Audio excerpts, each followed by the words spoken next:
Hello students, how are you? I am Krishna Nayak, your chemistry teacher. हमने अभी तक में 50 MCQ सॉल्व किए थे, तो स्टार्ट करते हैं 51 नंबर के MCQ से। ओके, धीरे धीरे MCQ सॉल्व करते जाएंगे हर रोज़। और अभी तो आपकी डेट भी नहीं आई है, पता नहीं तब तक में तो कितने MCQ सॉल्व कर लेंगे, लेकिन जो भी है आपके लिए अच्छा है, धीरे धीरे करते रहो।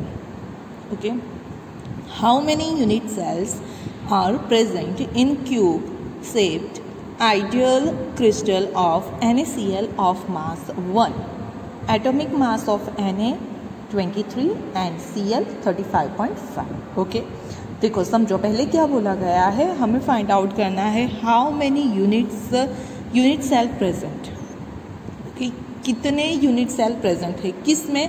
तो अगर हम क्रिस्टल ऑफ NaCl ले, कितना 1 ग्राम, तो उसके अंदर कितने यूनिट सेल प्रेजेंट होंगे NaCl के, वो हमें फाइंड आउट करना है। तो पहले आपको ये पता होना चाहिए कि जो NaCl है वो किस तरह का स्ट्रक्चर फॉर्म करता है।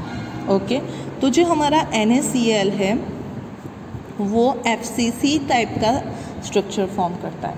किस टाइप का फॉर्म करता है? FCC टाइप का। अगर NaCl FCC टाइप का है, मतलब नंबर ऑफ जो हमारे यूनिट सेल होते हैं, ओके, नंबर ऑफ NaCl जो होते हैं, number of NaCl per unit cell वो कितने होते हैं हमारे? 4।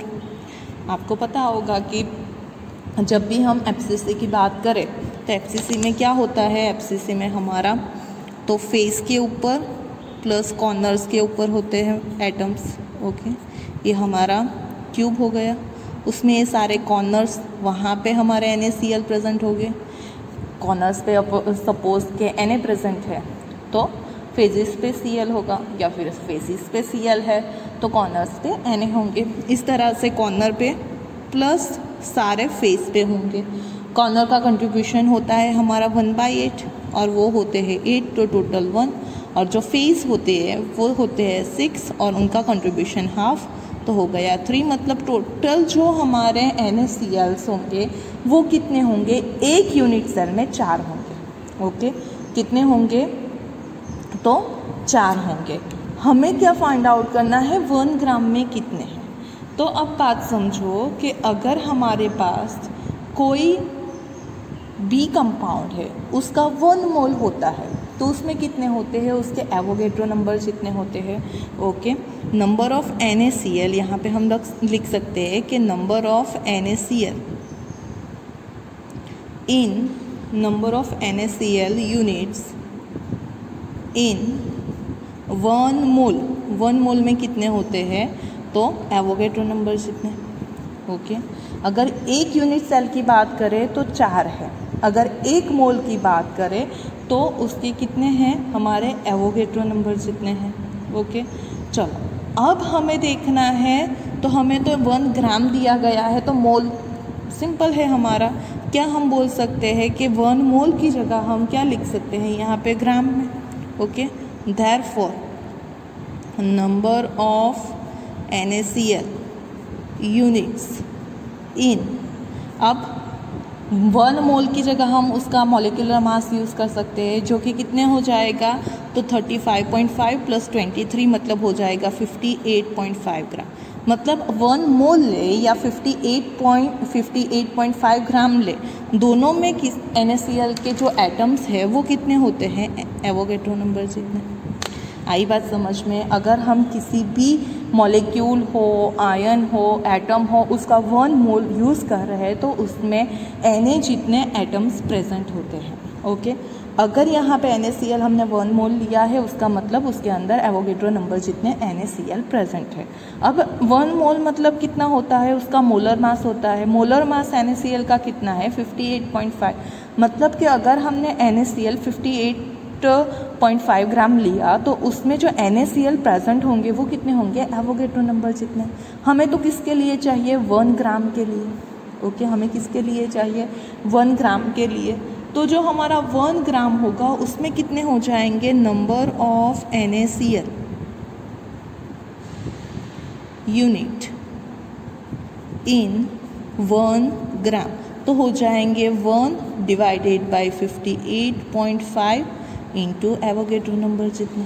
ओके 58.5 जो कि उसका एटम मॉलिक्यूलर मास है, उसके अंदर एवोगेड्रो नंबर जितने होते हैं, तो 1 ग्राम में कितने हो जाएंगे वो हमें फाइंड आउट करना है। तो इससे सिंपल सा क्रॉस मल्टीप्लिकेशन है, इसे यहाँ पे डिवाइड कर दो। ओके चलो ये तो हो गया हमारा कि अगर हमने सिर्फ 1 ग्राम लिया तो, लेकिन हमारे पास जो है क्रिस्टल है वो तो किस टाइप का है, FCC टाइप का है, और FCC में एक यूनिट सेल में 4 होते हैं। ओके FCC में एक यूनिट सेल में 4 होते हैं, मतलब कि यहाँ पे हमें क्या करना है कि हमारे पास अगर यूनिट सेल की बात करें तो नंबर ऑफ यूनिट सेल वो कितने हो जाएंगे 1 ग्राम में। तो देखो 4 अगर एटम है तो 1 यूनिट सेल फॉर्म होता है। ओके 4 एटम है तो 1 हमारा यूनिट फॉर्म होता है। तो हमारे पास तो हमें फाइंड आउट करना है यूनिट सेल। ओके हमें क्या फाइंड आउट करना है, यूनिट सेल। तो वो कितने हो जाएंगे, तो ये जो हमारा है एवोगेड्रो डिवाइडेड बाई 58.5 उसके डिवाइडेड कर दो साथ में 4। वो क्यों किया, क्योंकि 4 एटम मिलके एक यूनिट सेल बनाते हैं और हमें फाइंड आउट करना है यूनिट सेल। तो उससे डिवाइड कर दो तो हमें यहाँ पे यूनिट सेल के नंबर मिल जाएंगे। आई बात समझ में। ये जो आपका आया वो क्या है, नंबर ऑफ NaCl है, एवोगेड्रो डिवाइडेड बाय उसका मोलर मास करोगे तो वो आपको मिलेगा नंबर ऑफ NaCl। हमें number of unit cell find out करने हैं और एक यूनिट सेल में 4 NaCl होते हैं। तो हम कह सकते हैं अगर 4 यूनिट सेल है तो एक हमारा 4 NaCl है तो एक हमारा क्या फॉर्म होगा, तो यूनिट सेल फॉर्म होगा। तो हमारे पास एवोगेड्रो नंबर जितने हैं अगर, तो उसमें कितने यूनिट सेल फॉर्म होते हैं, तो उसके लिए डिवाइडेड बाई 4 कर दो। ओके आई बात समझ में। चलो अब एवोगेड्रो नंबर होता है 6.022 into 10⁻23 divided by 58.5 divided by 4। तो उसका आंसर आ जाएगा, आप अगर इसका कैलकुलेशन करोगे तो you will gate 2.57 into 10⁻21। Okay into 10⁻21। अब यहाँ पे आपको कैलकुलेशन करना ही पड़ेगा क्योंकि देखो आंसर में सारे जो आंसर है उसमें पावर 21 ही है। सही है, मतलब आपको कैलकुलेशन कर लेना पड़ेगा। थोड़ी सी मिस्टेक हो गई तो आंसर गलत हो सकता है। तो ये हो गया आपका आंसर ए। अगर आई बात समझ में। चलो आगे देखते हैं। An ionic compound has unit cell consisting A ions at the corners. देखो ए कहाँ पे प्रेजेंट है, तो कॉर्नर पे प्रेजेंट है। Of a cube B ion और the centre of the face of cube, मतलब बी कहाँ पे प्रेजेंट है, सेंटर ऑफ फेस। सही है। चलो the empirical formula of the compound would be, बहुत इजी हो गया। ए कॉर्नर पे प्रेजेंट है, कॉर्नर्स कितने होते हैं 8, एक का कंट्रीब्यूशन होता है 1/8, मतलब यहाँ पे हो गया 1। बी सेंटर पे, सेंटर के फेस पे प्रेजेंट है। ओके तो फेजेस कितने होते हैं 6, एक का कंट्रीब्यूशन होता है 1/2 तो हो गया 3, मतलब यहाँ तो डायरेक्ट हो गया हमारा formula A1B3। Okay AB3 formula हो जाएगा जो कंपाउंड दिया गया है, मतलब हमारा आंसर आ जाएगा ये वाला। ओके नेक्स्ट क्वेश्चन क्या है हमारा, sodium metal crystallise in a body centre cubic lattice with the unit cell edges of 4.29 angstrom. Means देखो हमारे पास BCC टाइप का स्ट्रक्चर है और उसके अंदर जो एज लेंथ दी गई है सेल की, मतलब A दिया गया है 4.29 एंगस्ट्रॉम। चलो आगे पढ़ते हैं। The radii of a sodium atom is approximately, हमें क्या फाइंड आउट करना है, रेडियाई फाइंड आउट करनी है। तो ऑब्वियस है आपको सेल का टाइप दिया गया है, एज लेंथ दी गई है, आर फाइंड आउट करना है। बहुत ही सिंपल है, हमें पता होना चाहिए BCC के लिए जो AR का रिलेशन है वो क्या है। तो A और R का रिलेशन होता है BCC के लिए √3/4। Okay A R is equal to होता है √3/4 A। चलो √3 मतलब 1.73, ये 4, ए की वैल्यू दी गई है 4.29, जस्ट सिंपल मल्टीप्लिकेशन कर दो, you will get the answer 1.86। अब यहाँ पे देखो, अगर ए एमस्ट्रॉन्ग में दिया गया है, यहाँ पे भी एमस्ट्रॉन्ग ही रखो, उसे कन्वर्ट करने की कोई ज़रूरत नहीं है, इसीलिए मैंने ये यहाँ पे 10⁻⁻10 मीटर नहीं किया था। ओके, उसकी कोई ज़रूरत नहीं है क्योंकि हमें आंसर भी उसी में चाहिए। अगर आपको डेंसिटी दी गई होती या डेंसिटी फाइंड आउट करनी होती, in that case you have to replace the value of angstrom. Okay, लेकिन यहाँ पे हमें आंसर भी जो है वो भी मेज़रमेंट ही है, आपको रेडियाई फाइंड आउट करनी है, वो भी एमस्ट्रॉन्ग में आ सकती है, तो आप उसे कन्वर्ट करने की ज़रूरत नहीं है। और जो यहाँ पे आंसर दिए गए हैं वो भी एमस्ट्रॉन्ग में ही है। ओके, तो यहाँ पे हमारा आंसर हो जाएगा 1.86। क्लियर? सिर्फ बीसीसी के लिए ए और आर का रिलेशन हमें पता होना चाहिए। चलो नेक्स्ट क्वेश्चन देखते हैं। देखो क्या दिया गया है, the sharp melting point of crystalline solid is due to. देखो क्रिस्टलाइन सॉलिड का शार्प मेल्टिंग पॉइंट है वो किस वजह से है, तो उसके लिए ऑप्शन पढ़ने की भी ज़रूरत नहीं है। हमें पता है कि जो क्रिस्टलाइन सॉलिड होते हैं उसकी जो अरेंजमेंट होती है वो एक रेगुलर पैटर्न में होती है। आप कोई भी एक पैटर्न चूज़ कर लो, ओके, लेकिन वही जो पैटर्न है वो कंटिन्यूअस रिपीट होती है लॉन्ग रेंज के लिए। ओके, और उसी वजह से एक जैसी पैटर्न होने की वजह से पूरे क्रिस्टल में अगर हम उससे मेल्ट करने की ट्राई करेंगे तो वो एक साथ मेल्ट होगा।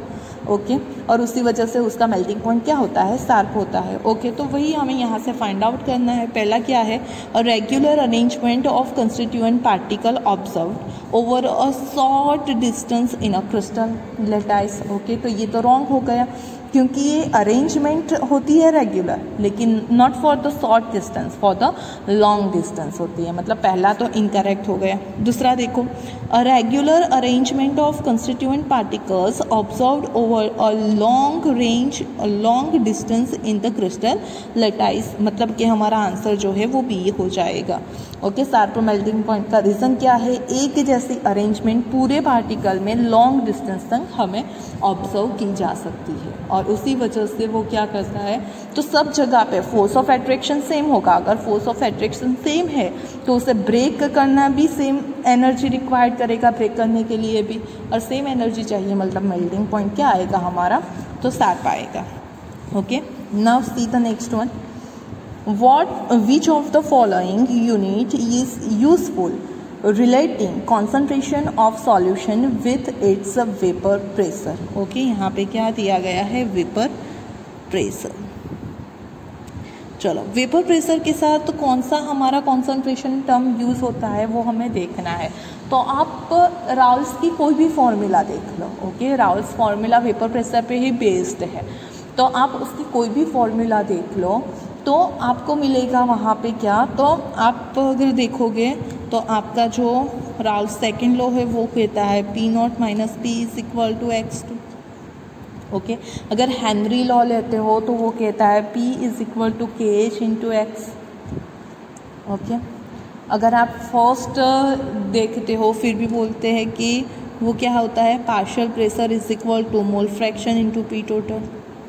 ओके, मतलब आप डाल्टन्स पार्शियल प्रेशर लॉ लो, आप हेनरी लॉ यूज़ करो, आप राउल्स लॉ यूज़ करो, कहीं पे भी ये पी क्या है, तो पी हमारा वेपर प्रेशर होता है। एक्चुअली ये जो है हमारा वेपर प्रेशर नहीं है, हेनरी में जो यूज़ होता है वो वेपर प्रेशर उसी का नहीं होता है जो गैस बाहर से आ रहा है इसका होता है। ओके, लेकिन ये दोनों जो है वो पर्टिकुलर हमारे जो कंपोनेंट है उसका ही वेपर प्रेशर है, मतलब ये पी जो है वो वेपर प्रेशर कह सकते हैं, ये वाला पी सिर्फ प्रेशर है। तो यहाँ पे हम ये कह सकते हैं कि जो प्रेशर है वो किसके ऊपर डिपेंड करता है, तो एक्स, और एक्स क्या है, मोल फ्रैक्शन, मतलब कौन सी टर्म पे डिपेंड करता है, वो डिपेंड करता है मोल फ्रैक्शन पे। उसमें पीपीएम की कोई ज़रूरत नहीं है, मास परसेंटेज, मोलालिटी, ऐसी कोई टर्म यूज़ नहीं होती है in when we talk about the vapour pressure. वो सिर्फ किस पे ऊपर डिपेंड करता है, मोल फ्रैक्शन, कि कितना हमने उसका मोल फ्रैक्शन लिया है। अगर मोल फ्रैक्शन ज़्यादा है कोई वॉलेटाइल लिक्विड का तो ऑब्वियसली वेपर प्रेशर ज़्यादा होगा। ओके, अगर मोल फ्रैक्शन कम है तो उसका वेपर प्रेशर भी कम हो जाएगा। ओके, मतलब वेपर प्रेशर डिपेंड करता है मोल फ्रैक्शन के ऊपर। क्लियर? नाउ नेक्स्ट क्वेश्चन देखते हैं। 56 नंबर का क्वेश्चन है, colligative properties depends on. Okay, चलो कॉलिगेटिव प्रॉपर्टी क्या है, अगर वो आप देखोगे उसकी डेफिनेशन, तो वो डेफिनेशन ही उसके सजेस्ट करती है कि वो प्रॉपर्टी जो डिपेंड करती है on amount of solute. Okay, ऐसी प्रॉपर्टी जो अमाउंट ऑफ सॉल्यूट पे डिपेंड करती हो, that property are known as colligative properties. Okay, जिसमें हमने बात की थी राल्स पार्शियल सेकंड लॉ की। Okay, relative lowering vapour pressure, lowering vapour pressure, फिर हम बात करते हैं उसमें elevation in boiling point, depression in freezing point and osmotic pressure. ये चार जो है वो हमारी कॉलिगेटिव प्रॉपर्टी है। ओके, क्योंकि ये सारी प्रॉपर्टी जो है वो हमारे सॉल्यूट के मास के ऊपर डिपेंड करती है। तो ऑब्वियसली बात है कि कॉलिगेटिव प्रॉपर्टी किसके ऊपर डिपेंड करती है, सॉल्यूट के मास के ऊपर। ओके, किसके मास के ऊपर, सॉल्यूट की। अब ऑप्शंस देख लेते हैं। The nature of the solute particles dissolve in a solution. Okay, nature पे डिपेंड नहीं करती है, वो किसके ऊपर डिपेंड करती है, अमाउंट ऑफ सॉल्यूट। चलो, the number of solute particles in the solution, तो यस ये सही है।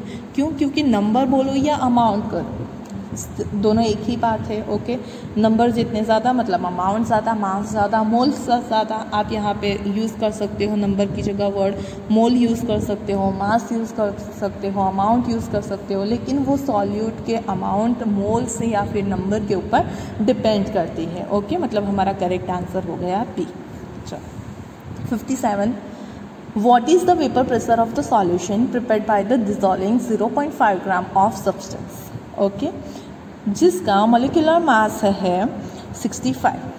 देखो हमें क्या यूज़ करना है, तो हमने कोई सब्सटेंस है, ओके, डिसोल्व किया है, मतलब हमारा सॉल्यूट है, उसके लिए हम 2 यूज़ करते हैं। ओके, 1 हम यूज़ करते हैं किसके लिए, 1 मतलब हमारा होता है सॉल्वेंट और 2 होता है सॉल्यूट। हम हर बार सॉल्यूट सॉल्वेंट लिखने की जगह उसे ऐसे शॉर्ट में लिख सकते हैं। ओके, तो यहाँ पे हमें W2 दिया गया है 0.5 ग्राम।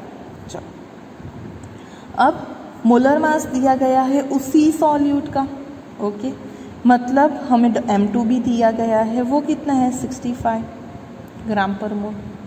चलो, साथ में दिया गया है इन 100 ml CCl4। ओके, हमें CCl4 का क्या दिया गया है, वॉल्यूम, मतलब वॉल्यूम ऑफ सॉल्यूट दिया गया है, सॉल्वेंट सॉरी, क्योंकि उसके अंदर डिसॉल्व कर रहे हैं, वो है 100 ml। The vapour pressure of the CCl4 is 143 mm। Okay, मतलब यहाँ पे वेपर प्रेशर कितना है यहाँ पे, तो अगर हम प्योर फॉर्म में ले, मतलब P0 के बोल सकते हैं सॉल्वेंट का, जो प्योर सॉल्वेंट का वेपर प्रेशर है उसे क्या बोलते हैं हम, P0, मतलब वो कितना है यहाँ पे 143 mmHg। ओके, चलो, the density of CCl4 is 1.58। Okay, मतलब डेंसिटी गिवन है 1.58। चलो, अब देखो P0 है, हमें क्या करना है, what is the vapour pressure of the solution, मतलब कि हमें P फाइंड आउट करना है। अब देखो यहाँ पे जो हमारा सब्सटेंस है वो उसका मास दिया गया है, उसका मोलर मास दिया गया है। ओके, जो सॉल्वेंट है उसका हमें प्योर वेपर प्रेशर भी दिया गया है, मतलब हम यूज़ कर सकते हैं यहाँ पे राउल्स सेकेंड लॉ। ओके, जिसके थ्रू हम P फाइंड आउट कर सकते हैं। यहाँ पे हमें फाइंड आउट क्या करना है, P फाइंड आउट करना है pressure of the solution. Okay, तो वो फॉर्मूला है P0 minus P divided by P0 equal to x2। x2 होता है N2 divided by N2 plus N1। Okay, moles of solute divided by total moles. अब ये जो N2 है वो वेरी वेरी लेस देन है एज़ कम्पेयर टू N1, तो हम ये कह सकते हैं कि हमारी जो न्यू फॉर्मूला है वो कुछ इस तरह से आ जाएगी कि P0 minus P divided by P naught is equal to, हम यहाँ पे N2 को निगलेक्ट कर सकते हैं तो हमारे पास हो जाएगा N2 बाई N1।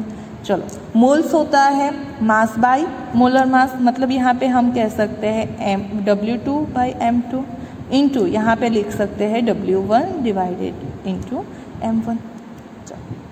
अब देखो हमें P फाइंड आउट करना है, P नॉट गिवन है, W2 गिवन है, M2 गिवन है, जो M1 है वो हमें पता नहीं है, लेकिन हमें पता है कि हमारा जो है वो कौन सा है CCl4, मतलब 1 कार्बन का और 4 Cl का मास, मतलब मोलर मास ऑफ जो हमारा CCl है वो कितना हो जाने वाला है, तो 154 ग्राम पर मोल।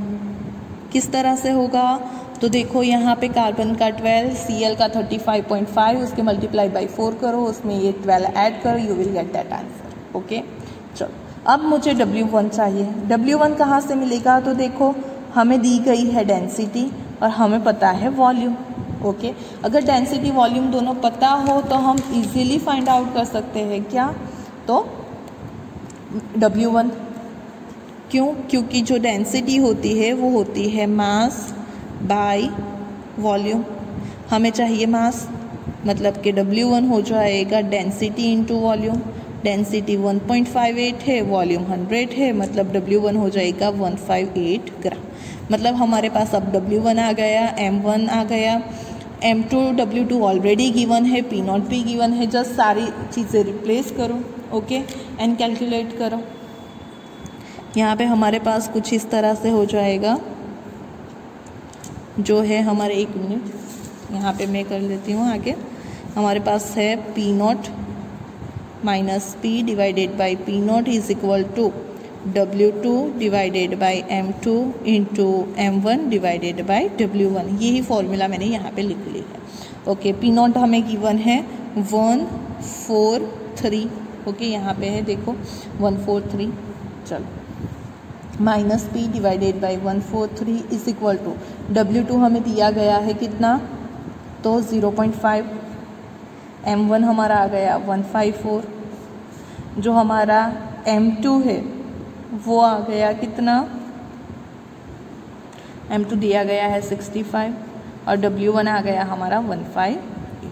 ओके, इन सब को रिप्लेस करो, कैलकुलेट करो, you will get P is equal to आपको मिल जाएगा 141.97 mm। ओके, प्रेशर है तो उसका यूनिट भी mm आएगा। P is equal to 14197 answer आएगा। इसे कैलकुलेट करो, फिर यहाँ पे मल्टीप्लाई करो और इसे यहाँ पे लेके जाओ, या फिर आप डायरेक्टली भी कर सकते हो कि यहाँ पे आप आके इन दोनों को सेपरेट दे दो, तो यहाँ पे हो जाएगा 1 माइनस P डिवाइडेड बाई 143। जो भी आंसर आए उससे पहले इसमें ऐड करो, उसके साथ इससे मल्टीप्लाई कर दो। तो दोनों आप किसी भी तरह से उसे सॉल्व करो, कोई प्रॉब्लम नहीं है, लेकिन आपका आंसर ये आ जाएगा। ओके, अब देखो हमारे में ऐसा कोई आंसर दिया गया है, यस यहाँ पे है 141.97 mm, मतलब हमारा आंसर हो जाएगा C। मेन चीज़ क्या है वो समझ में आई। पहले आपको देखना है कौन सी चीज़ें दी गई है, क्या फाइंड आउट करना है। अगर ये सारी चीज़ें, इतना जो है वो गिवन डेटा आप अच्छे से लिख लोगे तो आपको सारी बातें क्लियर हो जाएगी। Okay, clear. चलो, नेक्स्ट क्वेश्चन कौन सा है आपका, तो which option is inconsistent for Raoult's law, मतलब कि राल्स लॉ को कौन सी चीज़ उसके लिए रॉन्ग है, ओके, इनकरेक्ट है जो गिवन स्टेटमेंट है उसमें से। तो पहला दिया गया है volume of liquid solvent plus volume of liquid solid is equal to volume of solution. Yes, Raoult's law तो ये चीज़ फॉलो करता है क्योंकि वो आइडियल सॉल्यूशन है, और आइडियल सॉल्यूशन के लिए तो ये चीज़ ट्रू है कि अगर आप सॉल्वेंट और सॉल्यूट का जितना भी लोगे, इसका सपोज आपने 10 ml लिया, इसका 5 ml लिया, दोनों को मिला के 15 होना चाहिए, तो सॉल्यूशन का भी 15 ही होगा। ओके, मतलब पहली चीज़ को वो फॉलो करता है, वो करेक्ट है ना। The change in heat of the dilution for the solution is equal to 0। Yes, क्यों, क्योंकि अगर हमारे पास कोई सॉल्वेंट है तो उसका बॉन्ड ब्रेक करने के लिए या सॉल्यूट का बॉन्ड ब्रेक करने के लिए जितनी एनर्जी हम उसे प्रोवाइड करते हैं, उतनी ही एनर्जी जब हमारा सॉल्यूशन फॉर्म होता है, उसमें बॉन्ड फॉर्म होता है, उसमें रिलीज हो जाती है। ओके, सपोज हमारा सॉल्वेंट है AA, और सॉल्यूट है Bb, वो दोनों मिलके यहाँ पे फॉर्म होंगे हमारे AB। कितने फॉर्म होंगे? तो क्या बोला जाता है कि इसको ब्रेक करने के लिए जो एनर्जी चाहिए, इसको ब्रेक करने के लिए जो एनर्जी चाहिए, उन दोनों को आप मिला दोगे, उतनी है एनर्जी जब AB फॉर्म होगा तब रिलीज होगी। मतलब हमारा जो डेल्टा H है वो कितना होता है? 0 फॉर द आइडियल सॉल्यूशन। और आइडियल सॉल्यूशन किसे बोलते हैं? जो राल्स लॉ को ओबे होता है।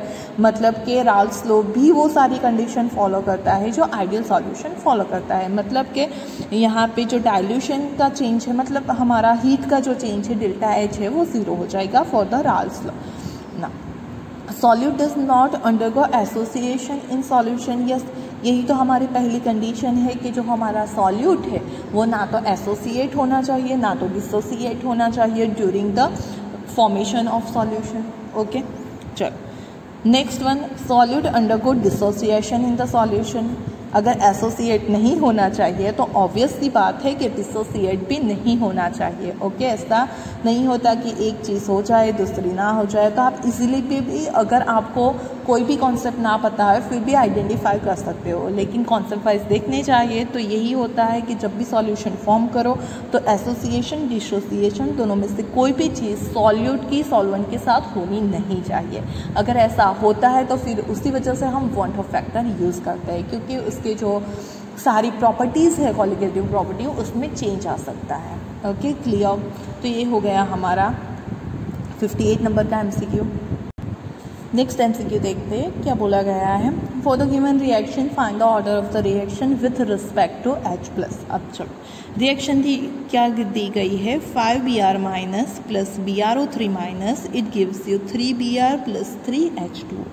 अब देखो ये जो हमारी मल्टी स्टेप रिएक्शन है, और वैसे भी आपको जब भी order of reaction find out करना है तो मेन चीज़ क्या है कि हमारी जो रिएक्शंस है वो हमारे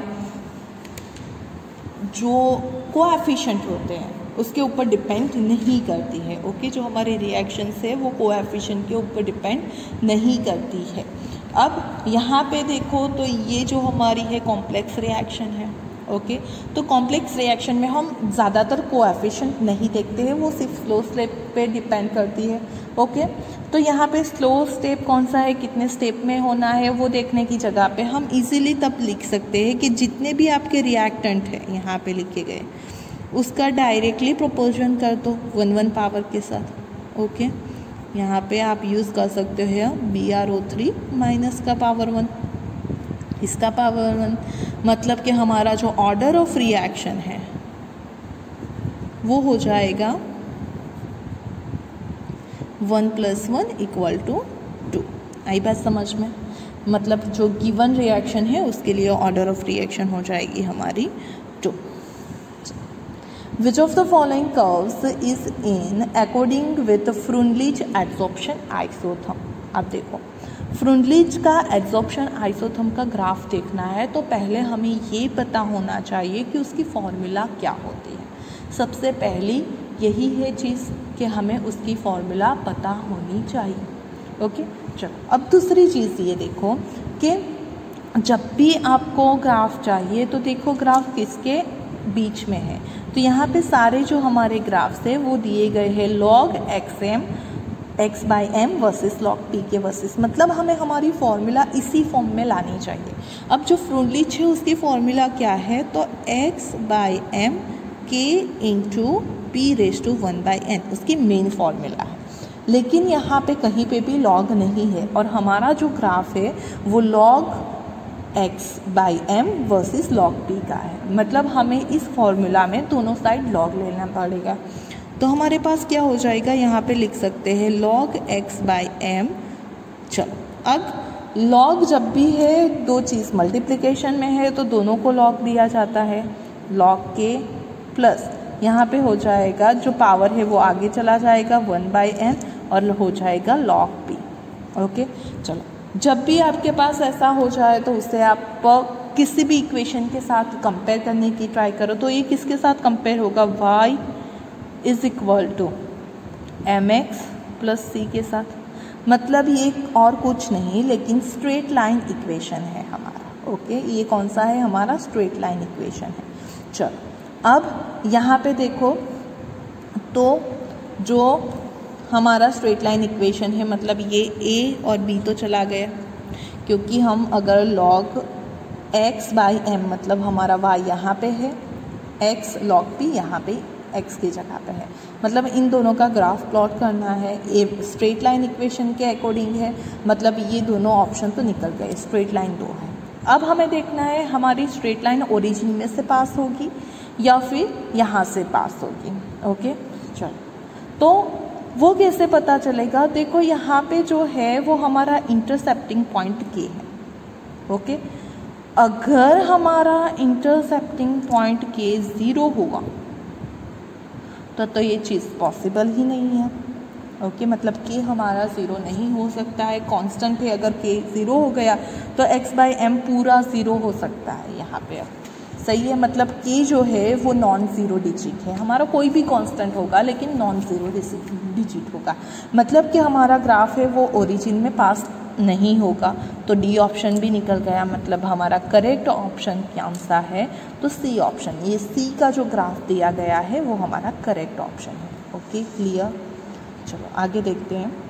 विच of the following process is not responsible for the presence of electric charge on the sol particles? Okay, कौन सी चीज़ से हमारे सॉल पार्टिकल के ऊपर ये चार्ज नहीं होता है, इलेक्ट्रिकल चार्ज? आपने देखा होगा कि हमारे सॉल्व भी जो है वो पॉजिटिवली सॉल्व होते हैं, नेगेटिवली सॉल्व होते हैं, कि उनके पास कौन सा चार्ज है उसके ऊपर डिपेंड करता है।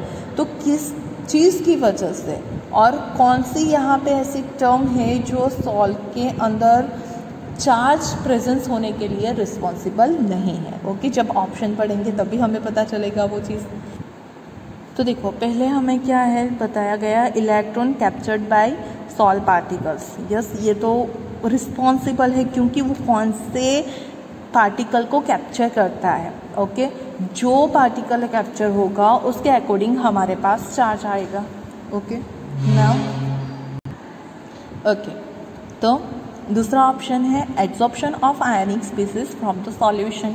तो जब वो सॉल्यूशन में किसी स्पीसीज को एब्जॉर्ब करेगा तो फिर से वो कोई ना कोई चार्ज फॉर्मेट करेगा। ओके, मतलब ये दोनों चीज़ जो है वो रिस्पॉन्सिबल है कहाँ? तो चार्ज फॉर्म करने के लिए सॉल्ट के अंदर। चलो नेक्स्ट जो है वो formation of Helmholtz electrical double layer है, मतलब यहाँ पे तो ऑलरेडी उसका मेंशन है, डबल लेयर है।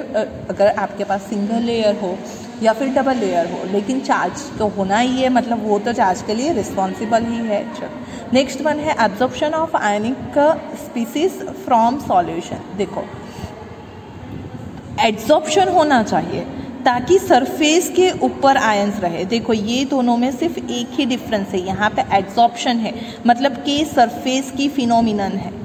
अगर आपका आयंस जो है वो पॉजिटिव हो, नेगेटिव हो, लेकिन सरफेस पे अगर प्रेजेंट है तो वो क्या करेगा, आपका चार्ज के लिए रिस्पॉन्सिबल होगा। लेकिन अगर हम एब्सॉर्प्शन करवाए, मतलब अगर वो सॉल के अंदर चला गया, तो फिर वो चार्ज के लिए रिस्पॉन्सिबल नहीं है, मतलब कि हमारा आंसर क्या आ जाएगा? डी। आई बात समझ में? एब्सॉर्प्शन होगा तो चार्ज के लिए रिस्पॉन्सिबल है, लेकिन अगर एब्जॉर्प्शन है तो फिर वो चार्ज के लिए रिस्पॉन्सिबल नहीं है, क्योंकि चार्ज तभी प्रेजेंट हम काउंट कर सकते हैं जब हमारा एब्जॉर्प्शन हो। Okay, clear? नेक्स्ट जो हमारा क्वेश्चन है वो है, in which emulsion colour droplet are obtain when oil soluble dye is added. देखो, ऑयल सॉल्युबल डाई है हमारे पास। ओके, अब वो किस में आपका जो कलर ड्रॉपलेट है वो फॉर्म करती है वो देखना है। तो हमारे पास जो मिल्क है उसके अंदर करेगी। उसका रीज़न क्या है? तो मिल्क के अंदर क्या हो जाएगा, तो ऑयल के अंदर सॉल्युबल डाई ऐड कर रहे हैं। ऑयल कैसा होता है, तो यहाँ मिल्क के अंदर जो हमारा ऑयल है वो एज अ डिस्पर्सन फेस होगा और वाटर हमारा डिस्पर्सन मीडियम होता है। ओके, मतलब ऑयल का अमाउंट लेस होने की वजह से अगर हम ऑयल सॉल्युबल डाई उसमें ऐड करते हैं, वो क्या करेगा, कलर ड्रॉपलेट फॉर्म कर देगा। नेक्स्ट है हमारा colloidal forms by addition of excess amount of Ki in AgNO3 solution is of। चलो अब कौन सा चार्ज होगा वो देखना है हमें। तो यहाँ पे देखो कि हम फॉर्म कर रहे हैं यहाँ पे AgNO3 से सॉल्व किसके थ्रू Ki ऐड करने पे, मतलब सॉल्व हमारा AgI का फॉर्म होगा। हमारा प्रेसिपिटेट मतलब जो सॉल्व है वो किसका होगा, AgI का होगा। अगर AgI का सॉल्व है हमारे पास, अब देखो यहाँ से हमारे पास Ag यूज़ हो गया, I यूज़ हो गया, रह कोई गया तो NO3 माइनस K प्लस जो फॉर्म कर देंगे कि NO3 उसका सॉल्यूशन होगा, तो हमें उसकी प्रॉब्लम नहीं है। सॉल्व किसका होगा, AgI। लेकिन यहाँ पे देखो कि हमारे पास जो है वो एक्सेस ऑफ Ki है, मतलब हमारे पास जो I माइनस है वो एक्सेस है, मतलब वो AgI के साथ यहाँ पे I भी यहाँ पे प्रेजेंट होगा। ओके, I माइनस भी क्या होगा, प्रेजेंट होगा हमारे सॉल्यूशन में। इस वजह से हम ये कह सकते हैं कि हमारा जो सॉल्व है वो कौन सा होगा, नेगेटिवली चार्ज होगा। अगर यहाँ पे AgNO3 हमने एक्सेस यूज़ किया होगा तो हमारा सॉल्व जो है वो फॉर्म होता है AgI और उसके साथ Ag प्लस, तो पॉजिटिवली चार्ज होगा। मतलब हम जो सॉल्व फॉर्म कर रहे हैं उसमें एक्सेस अमाउंट में किसे यूज़ किया जाता है उसके ऊपर उसका चार्ज डिपेंड करता है। ओके, मतलब हमारा आंसर हो जाएगा नेगेटिवली चार्ज। तो आज का लेक्चर यहीं पे हम ख़त्म करते हैं। नेक्स्ट जो हमारे आगे के MCQs है वो नेक्स्ट लेक्चर में देखेंगे। Okay, thank you for watching this video. अगर किसी क्वेश्चन में आपको अभी भी कोई समझ में नहीं आ रही है, कोई डिफ़िकल्टी है, तो आप मुझे पूछ सकते हो। Okay, thank you.